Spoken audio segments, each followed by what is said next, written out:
quotas in Bangladesh, a history. Yo, Bangladesh, land of rivers, tigers, and apparently job quotas. We're talking about a system where a big chunk of government jobs, like a lot guys, are reserved for specific groups. This ain't some new thing either, we're talking decades, man. Since Bangladesh popped onto the map in 1971, they've had this quota system for government jobs. It's like a rule carved in stone, or maybe a really strict HR department. Think of it like this: you ace an exam, you're feeling good, you're ready to serve your country, but wait, your friend, who didn't do as well, gets the job. Why? Quotas, baby. Now, before you start thinking this is some crazy, unfair system, there's a whole backstory here, and to understand it, we gotta rewind a little bit to the very beginning of Bangladesh. The birth of quotas, leveling the playing field. Bangladesh wasn't born with a silver spoon in its mouth. It fought hard for independence from Pakistan in 1971. Brutal war, lots of bloodshed, the whole 9 yards. The thing is, even before independence, certain groups in Bangladesh were treated like second-class citizens. We're talking about people from marginalized communities, freedom fighters who risked their lives for the nation and their families. They were often left out economically and socially, so when Bangladesh became its own boss, they wanted to fix this.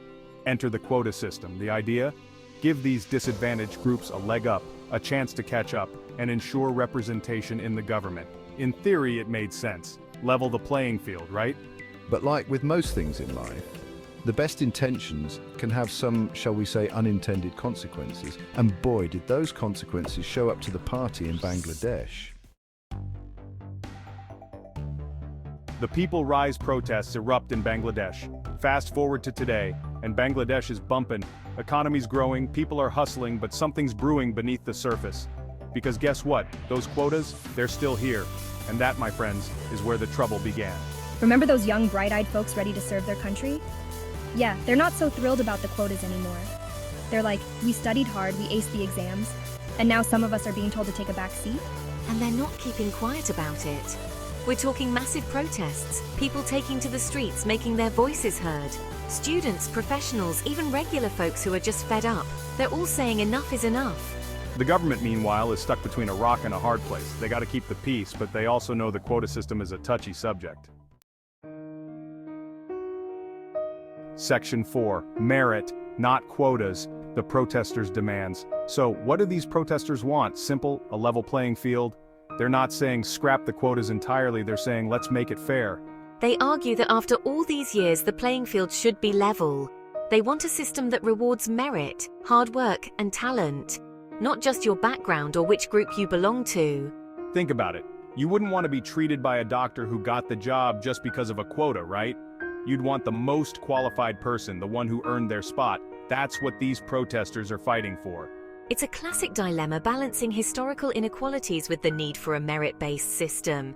It's like trying to solve a Rubik's Cube blindfolded while riding a unicycle, tricky to say the least. Section 5. The government responds, a mixed bag. Now, the government isn't just sitting there twiddling their thumbs. They've tried to address the protests, but it's been a whole lot of back and forth. At first they were like, yo, chill out, we hear you. They promised to look into the quota system and see what's up. But then they kind of dragged their feet. And that just added fuel to the fire, you know? The protests got bigger, louder, and more intense. The government, feeling the heat, eventually made some concessions. They tweaked the quota system a little bit, but for many protesters it wasn't enough. It's like putting a band-aid on a bullet wound. It might stop some bleeding, but it ain't gonna fix the problem.